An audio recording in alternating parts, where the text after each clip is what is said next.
está con nosotros Matías Fernández, consejero regional del Frente Amplio. Matías, ¿cómo estás? Muy buenos días. Hola, muy buenos días. Gracias por la invitación. Está helado, un poquito menos helado que ayer, encuentro yo, aunque quizás los números dicen lo contrario, pero la sensación hoy día fue más helada. Sí, yo Así encuentro que que nada, ayer estaba más helado. sí, sí, no. Ayer estaba más complicado levantarse que hoy día, es verdad. Estaba para ponerse esos calzones de lana que hacían las abuelitas antes. Así estaba. Así helado. Empecé a hacer algo que nunca había de ponerme doble calcetín para poder aguantar el frío. Así está. Así, Sí. así. Matías, queríamos conocer, ¿no? El 27 de mayo ya pasado se hizo la cuenta pública en el Teatro Cervantes, ¿no? Coméntanos primero también las primeras entregas de esta cuenta pública para después, ¿no es cierto?, ir desglosando también sobre lo que te queremos preguntar. Claro. Mira, fue una cuenta pública que recoge una particularidad, que es primero la instalación del gobernador regional con obras que en el fondo se venían trabajando hace un tiempo, pero que se le dio un énfasis que a mi parecer por lo menos era necesario. En primera instancia, reconocer las brechas que existen regionalmente. El segundo elemento, entregar no solamente estas brechas, sino que también cuáles son lo que se ha avanzado en esas brechas y finalmente plantear los desafíos que quedan en esta materia. Entonces, esos tres elementos para una cuenta pública son relevantes a mi parecer. ¿Por qué? Porque generalmente las cuentas públicas consisten en precisamente mostrar lo que se ha hecho.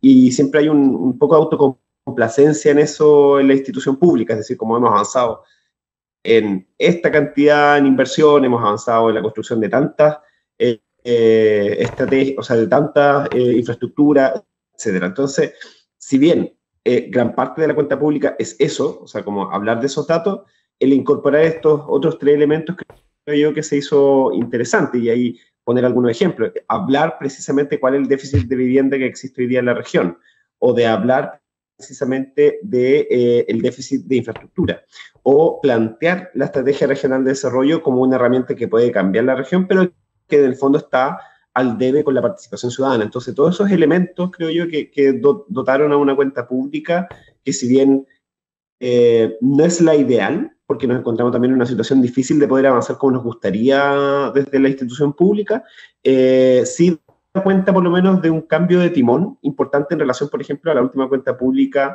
que no hizo solamente el Consejo Regional, sino que hacía en este caso el intendente hace 2 años atrás. Sí, respecto, ¿no es cierto?, a lo que se hizo durante el 2021, ¿no? También durante también este cambio de gobernador. Me cuestan un poco las cifras, ¿ah? Esto es como la Teletón. 50, más de 50.000 millones estamos hablando, ¿no es cierto?, del Fondo Nacional de Desarrollo Regional y lo que fue, por ejemplo, los fondos regionales de iniciativa local, los FRIL, ¿no? Se invirtieron más de 2.000 millones en 64 proyectos de infraestructura. Claro, tú nos comentabas, ¿no es cierto?, que esto da cuenta de los avances que se han hecho también en el territorio. Sin embargo, no conocer también, se ejecutó lo que es la totalidad del presupuesto del 2021. En caso de que no, también, ¿no? ¿Cuántos millones quedaron sin ejecutar? ¿Por qué motivo también no se ejecutaron? Sí, bueno, dos cosas. La primera, la región de los ríos hace bastante tiempo, y yo creo que ya desde la administración 2016 más o menos en adelante, ha tenido una brecha, yo le llamo una brecha, que tiene que ver con que el presupuesto que te asignan nacional, anualmente estás apretado de ejecutarlo a final de año, ¿ya? Y cuando tú tienes un promedio, no sé, por poner un ejemplo burdo, o sea, un ejemplo irreal, como de 2.000 millones mensuales, tienes que ejecutar 6.000 millones en un mes al final. Entonces, eso obviamente es una complejidad que se viene arrastrando ese tiempo. Y es una complejidad que se viene arrastrando ese tiempo, principalmente porque, por dos cosas. Uno, por una mala planificación y segundo, por las dificultades que existen a nivel central cuando hay que hacer cambio de planes en la inversión regional. Eso es como son las dos grandes cosas que hacen que un presupuesto no se pueda ejecutar. Y acá en la región de los ríos, esto fue cubierto y fue subsanado a partir, por lo menos desde, como mencionaba, en el 2016 más o menos hasta el año pasado, a través de la integración de proyectos eléctricos. que uno diría como, que bueno, entran proyectos eléctricos, 2.000 millones, 3.000 millones, para subsanar a zonas que no tienen acceso a tendido eléctrico, que no tienen acceso a electricidad, pero tiene una doble lectura que tiene que ver precisamente con que los proyectos eléctricos no se ejecutan inmediatamente. La particularidad de estos proyectos eléctricos es que el monto se asigna a la empresa eléctrica, en este caso SAESA, en el caso de la región de Los Ríos, y dependiendo de si es en otro sector, por ejemplo, en el Ranco no es SAESA, es una cooperativa, si no me equivoco. Es otra empresa. Entonces, el problema es que cuando tú asignas estos recursos, no están obligados a ejecutarlos inmediatamente. Y eso es un problema. De hecho, la SAESA tiene un plazo de 2 años para recién comenzar a ejecutar esos dineros. ¿Y qué te habla de eso finalmente? Es como una cifra mentirosa, porque para efectos de presupuesto ejecutaste, lo gastaste. Pero en concreto no se hizo, si uno lo pone así. De hecho, hasta el día de hoy todavía estamos ejecutando proyectos eléctricos que se financiaron anteriormente. Entonces, esa ha sido una cuestión de arrastre de mucho tiempo que el año pasado ya se terminó. O sea, como en el fondo ya no hay proyectos eléctricos más allá de pequeños proyectos en particular que se tengan que financiar, pero estos grandes carteras de proyectos eléctricos ya no. Entonces, eso tuvo que dar un giro en cuanto a la ejecución presupuestaria. El año pasado tuvimos un pequeño déficit en ese sentido. No recuerdo el número, pero si no me equivoco son al menos de 1.000 millones que no se pudieron ejecutar, que para el monto total no es ¿cómo se llama? Una merma importante. A comparación, por ejemplo, si vamos hacia atrás y vemos que las mermas eran de 5.000 millones, 6.000 millones, 7.000 millones y que tuvieron que cubrirse con estos proyectos. Entonces, ahora, este año sí tenemos una dificultad, y eso como ya lo prevemos de antemano. La caída de los proyectos que se financian con el FNR, por ejemplo, acá en Valdivia, como la Plaza Chile, la Plaza Pedro de Valdivia, el Museo de Arte Contemporáneo de la Universidad Austral de Chile y otros proyectos alrededor de la región, que tuvieron paralización o por encontrar restos arqueológicos que hace que monumentos nacionales tengan que intervenir, o por otras cosas más complejas aún, que tiene que ver con el costo de los materiales y la mano de obra. Y eso ha sido muy, muy, muy complejo, que ya se decretó que por lo menos tuvo una paralización y se mencionó en la cuenta pública de alrededor de 6.000 millones de pesos, los cuales no se van a poder ejecutar este año mediante esas obras, y hay que buscar nuevas alternativas para poder ejecutarlas. Y ahí eso es un desafío para este año, porque estamos bajo en la ejecución presupuestaria. El promedio nacional es 13,8%, si no me equivoco, la ejecución presupuestaria. Y al mes de abril, el de mayo tiene que cerrar ahora. Entonces, eso obliga a tener que sacar nuevas iniciativas, a poder plantear cómo se ejecuta el dinero. ¿Por qué? Porque si no lo ejecutas a nivel central, y esto es una mirada como bien perversa al final, si tú no ejecutas a nivel central, te dice, entonces usted no puede ejecutar este dinero. Esa es como la mirada. Entonces, tú no puedes ejecutar este dinero, entonces, ¿por qué te estamos pasando tanto? Y generalmente te entregan como una especie de castigo. Obviamente la mirada es un poquito más compleja que esa, la estoy como llevando como claro, bien simple, pero así se siente al final del día. Entonces, claramente estamos en varios planes A, B, C de gasto que tienen que ver con compra de adquisiciones de elementos, se me olvidó, elementos no financieros como, por ejemplo, camionetas para los distintos servicios, camiones, etcétera, y además planes de reactivación que tienen una cifra no menos considerable, un plan de 900 millones, otro plan de 3.000 millones, que se pretenden ejecutar este año. Y eso, obviamente, esperamos pueda generar que la ejecución presupuestaria quede al 100% en el último año. El año pasado fue alrededor de 99, y algo, fue bien, fue cercano al 100%, y la verdad, la situación con respecto a otras regiones, no es bueno hacer una comparación directa, porque obviamente son realidades territoriales completamente distintas, pero en términos generales estuvimos bien, a pesar de la dificultad de la instalación de una nueva institución. Sí, eso es una realidad, no solamente acá, sino que a nivel nacional, la instalación de los gobernadores fue complejísima, desde la instalación de los equipos hasta hasta la continuidad de la administración que dependía anteriormente del gobierno, en el fondo, a raíz del intendente, y en tercera instancia de la propia dificultad en la ejecución presupuestaria que no fue fácil para nada y que sigue siendo difícil, y la verdad yo creo que hay un periodo de acostumbramiento entre el año pasado a hoy que probablemente ya el otro año se debería ver mucho más regularizado.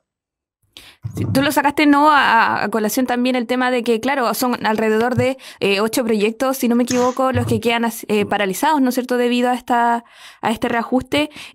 Y también, ¿no es cierto?, se ha hecho la solicitud a nivel central, lo mencionaba el gobernador, ¿no?, de que no han tenido respuesta desde nivel central para esta situación. Ahí tenemos, por ejemplo, el MAC, que no se sabe quizás qué pasa, si es que la empresa quiebra o no. La plaza también de Valdivia, que las obras también están paralizadas, pero se ha avanzado un poco, ¿no es cierto?, en la licitación para ver el tema arqueológico que hay en esa área. Desde nivel central también, ¿no?, ¿cuánto ha sido la respuesta? ¿Cuánto ha sido la demora también en entregarnos cierta información sobre qué va a pasar con estos proyectos?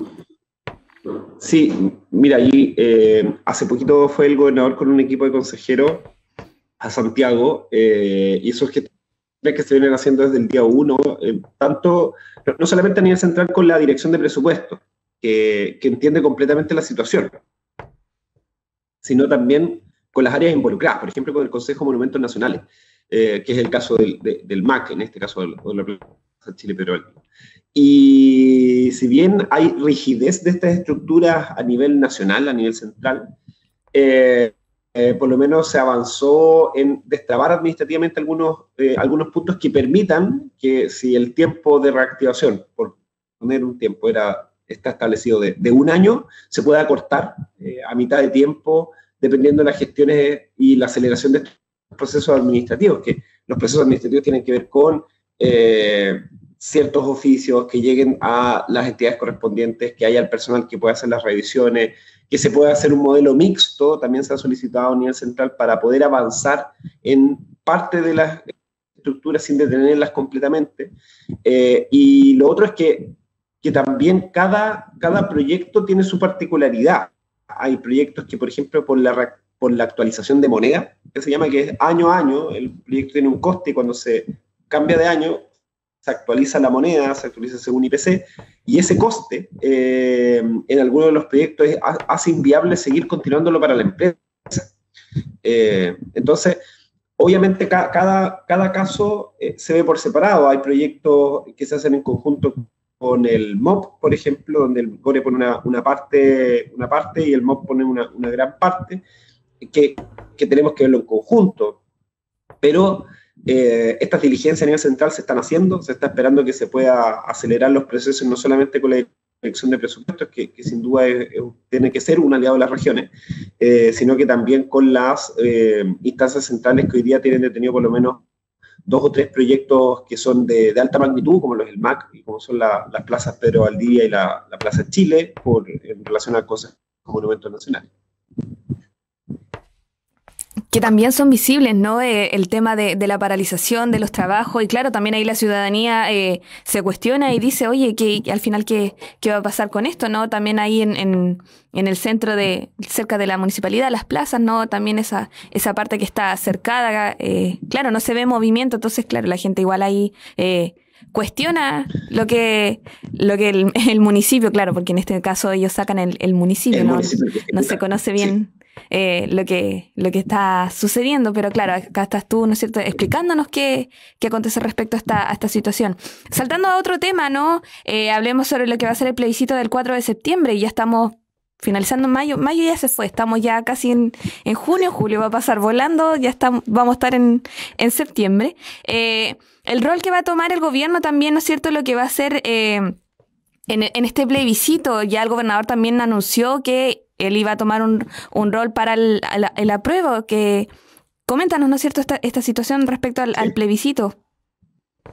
Sí, bueno, 2 cosas. La primera, desde el rol de gubernamental, tuve la oportunidad de estar el fin de semana en Santiago por el Comité Central del partido al que pertenezco, que es como Convergencia Social, que es el partido donde milita también el presidente. Y en esa conversación estuvimos con los ministros que hoy día son de Convergencia Social y conversando precisamente sobre esta situación, por así decirlo, que tiene que ver con fuerzas que previo a instalarse de gobierno marcaban una opción claramente hacia el devenir constitucional que necesitaba Chile. Y hoy en el rol de gobierno, el rol que les toca asumir.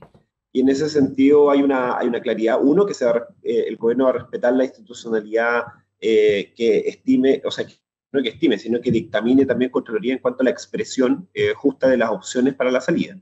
Que no quita que efectivamente se haga un rol informativo. Y eso es algo que no se va a restar. Es decir, informar qué significa una nueva constitución, informar las diferencias con la antigua constitución, para que las personas tengan su decisión lo más despejada posible, sobre todo en un ambiente donde sabemos que las noticias falsas están no a la orden del día, sino que a la orden de un celular. Tú abres el celular, tú vas a un grupo WhatsApp donde haya uno o dos familiares y eventualmente ahí siempre, sobre todo los WhatsApp familiares, empiezan a correr de repente estas fotos con infografía que muchas veces distorsionan lo que realmente puede pasar de instalarse una nueva constitución. Entonces el rol del gobierno está bastante claro en ese sentido, va a ser informativo completamente, no se desconoce también la posición previa, pero también que probablemente individualmente cada uno de ellos tengan, y van a respetar completamente el dictamen de Contraloría en cuanto a esto. Dicho eso, también en el rol político de las instituciones, yo creo que hay que valorar que efectivamente hayan autoridades, sobre todo como autoridades a nivel regional, o la máxima autoridad a nivel regional, establezca finalmente dónde se posiciona él dentro de este plebiscito. Creo que hay que saludarlo en ese sentido y es positivo. Pero obviamente lo que vamos a necesitar también es que el resto de autoridades también se identifique claramente. Y una de las discusiones que hubo en Santiago era precisamente este descuelgue de algunos partidos que hoy día son parte del gobierno. O sea, como no se puede decir que no lo son. Por ejemplo, hay un descuelgue en partidos como el PS con Fidel Espinosa, que en un minuto llamó a votar rechazo, de ahí como que cambia un poco la opinión. Tenemos el caso de Carlos Maldonado del Partido Radical, que abiertamente primero habla de un rechazo, habla constantemente de los elementos de la Constitución que supuestamente están mal, y varios de ellos están bastante distorsionados. Y así vamos viendo incluso en algunas figuras del PPD este alejamiento precisamente de conversar sobre qué significa una nueva Constitución y lo que significa el nuevo borrador de la Constitución. Y caso aparte tiene que ver con los amarillos por Chile, que me imagino que están en su proceso de lectura todavía del borrador para pues, dar el argumento de lo que ellos están planteando. Y ahí, por lo menos nosotros como Apruebo Dignidad nos ubicamos claramente. Yo aquí voy a hablar también por el conglomerado, pero nosotros nos posicionamos desde la aprobación de una nueva Constitución. Creemos que ahí está el camino que pueda abrir precisamente las trabas que no permitían legislar en algunas materias que son de interés de todos y todos los chilenos. La Constitución en sí, creo que abre ese camino, más allá de entrar en el detalle de algunas cosas que a algunas personas les gusta o no, como por ejemplo el elemento de la plurinacionalidad, que genera ciertos resquemores en algunas personas. Pero en esencia, la Constitución abre ese camino para permitir legislar en algunas materias que hoy día son necesarias, que se demandaron durante el estallido social, y no solamente el estallido social, sino que de mucho antes. Incluso yo me atrevo a decir que incluso la Constitución es un poco conservadora para una parte de la sociedad chilena que incluso demandaba en los elementos constitucionales algo mucho más radical, que tenía que ver incluso con elementos que quedaron fuera de las propuestas constitucionales que se debatieron durante este tiempo. Entonces, creo yo que por lo menos desde Apruebo Dignidad estamos ya completamente, ya se generaron algunas actividades de información con respecto a la nueva Constitución, porque todavía no empieza el periodo de campaña, sino que sí se puede informar sobre el borrador constitucional, y eso es lo que estamos haciendo. Durante el fin de semana yo no estuve en Valdivia, sino que estuve en Santiago, pero los compañeros y compañeras de Apruebo Dignidad estuvieron en distintas locaciones de Los Ríos, estuvieron en Panguipulli, en Valdivia, en La Unión, y así en otros lados, informando. Lo propios constituyentes también se han sumado a esta tarea y por lo menos ha habido un buen recibimiento en términos generales sobre lo que significa una nueva constitución, pero sin duda acá hay una incertidumbre que tiene que ver con la gente que va a ir a votar o no va a ir a votar para, o sea, la gente que va a ir a votar, perdón, para el plebiscito, porque como el voto es obligatorio, hace que haya una incertidumbre electoral necesariamente. Pero desde el punto de vista, por lo menos político e informativo, nosotros estamos posicionadísimos en informar a la ciudadanía sobre por qué esta nueva constitución es buena para ellos, por qué sí va a solucionar sus problemas y por qué es importante defenderla. Y hay un tema, ¿no es cierto?, también ahí que, claro, uno desde la ciudadanía espera que las autoridades, ¿no es cierto?, también se posicionen y adquieran también estos roles activos en lo que va a ser informar sobre esta constitución, ¿no?, sobre ir después también informado a votar este 4 de septiembre. Sin embargo, también cómo se puede trabajar ¿no es cierto?, informando también a la comunidad respecto a lo que es la nueva constitución, sin que también la oposición se ponga desde la vereda, ¿no es cierto?, mencionando que esto es intervencionismo electoral. Sí, mira, yo creo que las acusaciones de intervencionismo electoral va a ser constante. Hay autoridades de facto que en realidad pueden posicionarse tranquilamente en ese sentido. Yo espero que tanto las autoridades como concejales, como consejeros regionales, establezcan su posición desde ya y que no escondan finalmente su posición dependiendo de un resultado, principalmente para cuidar el capital político. Yo creo que eso no puede suceder. Yo creo que los propios constituyentes quizás ahí hay un elemento distinto, pero a pesar de que uno reconoce a qué área defiende cada uno, ¿me entiendes? O sea, como está claro que los constituyentes desde la centroizquierda, acá en Los Ríos, están por el apruebo, o sea, como que no lo han escondido en ningún minuto, porque también es parte del trabajo. En el caso de Felipe Mena no llama a votar rechazo, tampoco llama a votar apruebo, llama con un elemento más intermedio que tiene que ver con esta cosa de leer si realmente es bueno para Chile. Esa es como creo que la frase que ocupa. Que uno puede sacar conclusiones que quiera ahí, y hasta lo entiendo desde el rol del constituyente, porque finalmente es la pega que hiciste, o sea, como vaya a salir si un constituyente llama a votar rechazo, también llama a votar porque la pega que tú hiciste quizás no te gustó. Pero sí yo espero un posicionamiento del resto de autoridades claro en ese sentido y que no aparezca a última hora por un tema de capital político. Y en el resto de autoridades que tienen una complejidad mayor, y lo digo desde las alcaldías siempre han tenido, por lo menos hasta hace muy poco, un distanciamiento del posicionamiento político en materias relevantes. Recordemos, el propio exalcalde, Sabat, tuvo un distanciamiento enorme para poder posicionarse en relación a el apruebo o el rechazo de entrada. Incluso trató de alejar la discusión del plebiscito con respecto a una nueva constitución. Y eso le hace daño finalmente a la democracia, porque lo que uno necesita, más allá de si a uno le cae bien o no una persona que está en un cargo de poder, tiene que ver con saber claramente a qué sector o qué intereses defiende.